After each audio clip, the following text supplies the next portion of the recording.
Hi, humans, and welcome to the Sanja Ganja Show. I'm your host, Sanja Ganja, and of course, I am on a mission to change the way that we think about potheads and, of course, plant wellness. You all voted on my Instagram, and I asked you, what did you want to hear on the podcast? It was between Kanye West and why I love him and the Mandela Effect, and you guys chose this. So today, I want to give a well-rounded synopsis of the many complexities of the Mandela Effect. And if you don't know what it is, we're going to dive into it because it is honestly quite fascinating. It's a fascinating phenomenon. Forgive me, I'm high.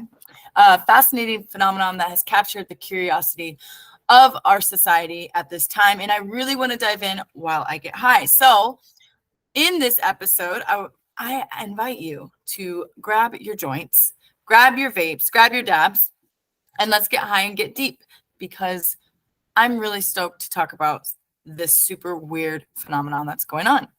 Before we get into it, this episode is brought to you by the Highly Connected app. And we have some really great news. So be sure to follow us online at the Highly Connected app on Instagram so that you can hear about this huge new announcement that we have. And it's giving you a little insight on where you can find the THC girls, Krista Jones, Sanja Ganja here in Miami if you're visiting or if you live here. I hope everyone had a happy Halloween. But as we always say on the show, it's 420 somewhere and it's time to get started. So what is the Mandela Effect? Well, by definition, it refers to a situation that basically a large mass of people believe in an event that has occurred when it has not, quote unquote. So right there, I'm going to be defiant in the definition because you don't tell me that it didn't happen, especially when all of us remember it differently. That's pretty much how this entire episode will go because there's a lot of definitions and, fact checkers, false checkers, whatnot, that have altered these definitions as well. And I do see an agenda here. So I want to tap on that. So the first point that I see is multiple witnesses. One of the most compelling things about the Mandela Effect is the large number of people who share this false memory. When you have numerous individuals that recall the same event or the same details in an incorrect or correct way, I think it truly does suggest that there may be something more at play. One big example of this would be the famous case of Nelson Mandela's death. Many people remember him dying in prison in the 1980s, even though he was actually released in 1990. And he actually went on to become South Africa's president, and those dates were stamped after 1990. So this is a really good illustration of this phenomenon because most people do remember him dying in prison in the 80s. Secondly to that, there's a collective memory. The malleability of the human memory is extremely fascinating in this particular topic because so many times our brains are prone to error. I don't know if in this case I believe that. Sometimes our social cultures and our social factors can influence the way that we remember events, but once again, I don't know about this in particular. The memory distortion is really an important key to look at in the Mandela Effect, but I don't think that I agree with that, especially with my beliefs in how the government does alter reality through technology and through marketing, branding, and manipulation. So I don't think that there's a definitive answer as to this is correct and this is not. But there are also psychological explanations, from scientists such as confabulation and false memory, cognitive biases, right? All of these are super big words that when you're high, they're kind of hard to say. So let's dive into those. Confabulation refers to the unintentional creation of false information, and it basically fills a gap in one's memory. You see this a lot in car accidents. You see this a lot when people are robbed. And it does often occur when the brain tries to make sense of something that's missing or unclear. But false memory formation, on the other hand, is the process by which that individual vividly does recall an event, but it never actually did happen at all. So you hear this a lot with, she lied so much she believed in her lie. These memories are often a result of suggestion, or an external influence. And it does feel real to some people. So I definitely can understand that. Cognitive bias, this is where the misinformation is affected. You're influenced in a way that is perceived by the memory of your information. This is definitely a recollection of the culture around you as well. So with all that being said, you have these formulations that scientists are trying to use as an explanation for the Mandela effect, but a lot of people are also looking at pop culture and media. The most famous case that everyone will know about is the Berenstain Bears, where I even said it with an E, Berenstain versus Berenstain or Berenstain Bears. This is really, really popular.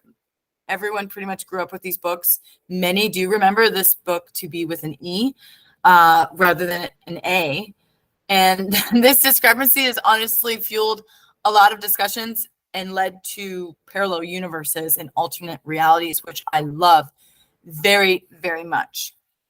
And it does bring me to another theory, which would be quantum reality theories. Some enthusiasts do tie the Mandela effect to the theory of parallel universes and quantum realities, right? Did we wake up in the Matrix? Did we wake up in another era? Did we wake up in another time zone? I know a lot of us can relate to this, no matter what age group you're in, where you just wake up and you feel things have changed. Things are different. But I did have someone from an older generation kind of tell me, look, shit's always been messed up. Shit's always been fucked up. Look at all of these different eras of poverty and, women's rights, everything, racism from here on out, it has been bad. But there has been progress, but are we degressing the progress that we have made? I do think that the quantum reality theory may explain a lot more than just the Mandela effect. I think it explains a lot of what's could be happening with the afterlife, with birth, with death, everything. So I did recently watch a panel online. Neil deGrasse Tyson was a part of it.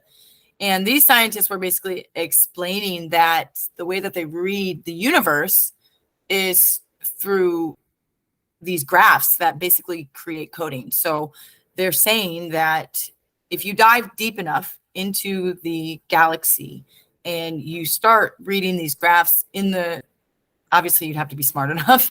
But if you can actually dissect them and read them, this scientist was quite specifically seeing ones and zeros only, and that is coding, right? So it is quite fascinating to think that maybe we have reached a time in our era where we may have the technology to have explanations. I don't think that what I'm trying to say is we're going to get to the moon or we're going to get to Mars. What I think is we may get some explanations to things. And, you'll see in upcoming podcasts, I'm going to be talking more about these mythological and, fantastical topics like the Mandela effect, and also wonderful things like Bigfoot and dogmen and cryptid creatures that scientists are now seeing pop up into the world, and people are not denying. The government also just said that there are other beings, as I mentioned on my last episode. So make sure you tap into that. So if we have these big government people that are of quote unquote credibility or of power agreeing that, hey, we're not alone and there's other things, what else could be different? And I do think that the Mandela effect helps open this perspective up for most people. So I do think that while the Berenstain Bears is the most popular, there's other small examples like movie quotes and logos, colors of logos. I actually had a phenomenon happen about a week ago. I was working with some friends and I was complaining that you never see Butterfingers anywhere. Go look whenever you go to the gas station, go look when you go to the movie theaters, Go look when you're just shopping, and I can guarantee you're not going to see a Butterfinger. I haven't seen one in ages, and all Chris and I do is move around the United States for cannabis, and I don't ever see Butterfingers, and that's one of my favorites. Fast forward, I also try to remember, what does it look like as I'm trying to describe this to someone who's not in the same age group as me and really doesn't know anything about Butterfingers. early 20s, had no clue. So basically, I thought it was orange. It's yellow. Butterfingers are totally yellow. I thought they were orange. My association with it could be Bart Simpson, because Bart Simpson used to eat Butterfingers. I'm obsessed with Bart Simpson. He's yellow, wears an orange shirt. So there's all these different anomalies that could be that I am also having, some bias there. But as far as where in the world can we get the truth for these phenomenons, I don't know if we ever will get them. There's community and online forums that are happening. They talk about these theories and the significance of us all trying to figure it out, because I think what is happening, the world is experiencing something new.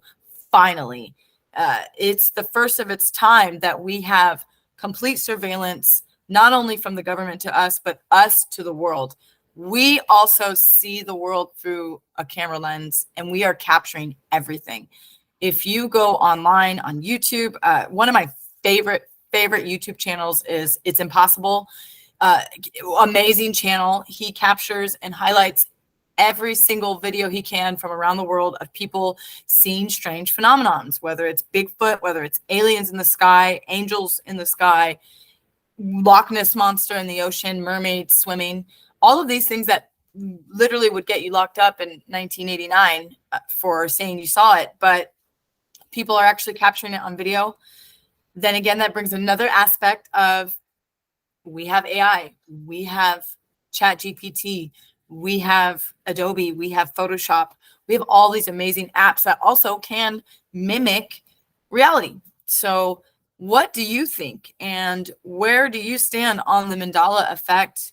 Because while it may not definitively prove the existence of an alternate reality, it definitely, undeniably offers a captivating perspective on the human memory and our perception, which scares the living shit out of me, because the last thing I want is to find out when you die, poop, I'm going to come back as a bug, or that's the end, or find out that all of this was fake and I wake up like Neo in a bubble. None of those sound fun. And it's a constant battle that happens in my head, no matter how great I feel with the man upstairs. It's extremely confusing when you think about parallel universes, God, death, having fun and living your life because you only get one. And the fact that scientists are trying to figure out how to actually touch these parallel universes, get there, time travel. And another topic that we'll be talking about on the show is prolong the lifespan of a human, living hundreds of years. So what does that mean for us as a human civilization? What does that mean for us for growth? These are phenomenons that are not explained. And who knows, maybe Sanja Ganja will be a Mandela effect. And you never know. You'll get Sanja Ganja in the year 3000. All right. I am definitely ready to smoke. I'm doing some Runts vapes. I'm doing some Blue Dream vapes. And I've got a meeting with the THC girls, and she's got a bong waiting for me where we're going to get down on some flowers. So I hope you enjoyed your time with me here, using all these wonderfully big words to try to mind fuck you.